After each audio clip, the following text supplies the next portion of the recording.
गलती तू कइला राम जी दिलावा बनाई के।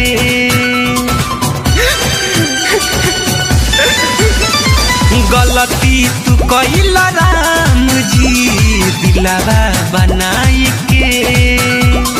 अखिया में हमरा चाहत के, अखिया में हमरा चाहत के सपना सजाई के।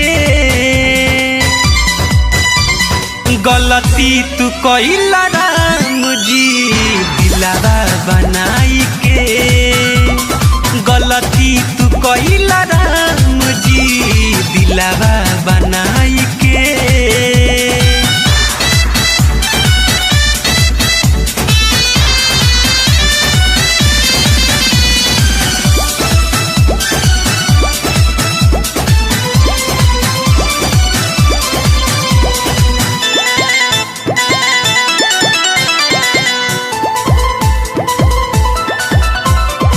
पल पल रही बेताब हो, आदत भइल खराब हो। घुट घुट के हम तपिया तानी कई कई बोतल शराब हो, कई कई बोतल शराब हो। पल पल रही बेताब हो, आदत भइल खराब हो। घुट घुट के हम तपिया तानी कई कई बोतल शराब हो। सगरो भइल अन्हार जब से, सगरो भइल अन्हार जब से गइली भुलाई के। गलती गलती तू कइला राम जी दिलावा बनाई के। गलती तू कइला राम जी दिलावा बनाई के।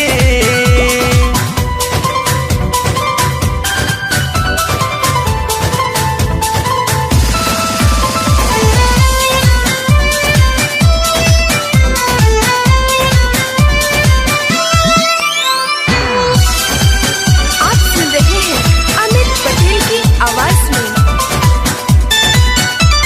छूटल बजब से साथ हो, दिन वो कटे न रात हो। कैली हनी बर्बाद जिंदगी हाय रे हम अपने हाथ हो, हाय रे हम अपने हाथ हो। छूटल बजब से साथ हो, दिन वो कटे न रात हो। कैली हनी बर्बाद जिंदगी हाय रे हम अपने हाथ हो। दिलवा में हम अमित अपना, दिलवा में हम दीवार अपना उनका बसाई के। गलती गलती तू कइला राम जी दिलवा बनाई के। गलती तू कइला राम जी दिलावा बनाई के। अखिया में हमरा चाहत के, अखिया में हमरा चाहत के सपना सजाई के। गलती तू कइला राम जी दिलावा बनाई के। गलती तू कइला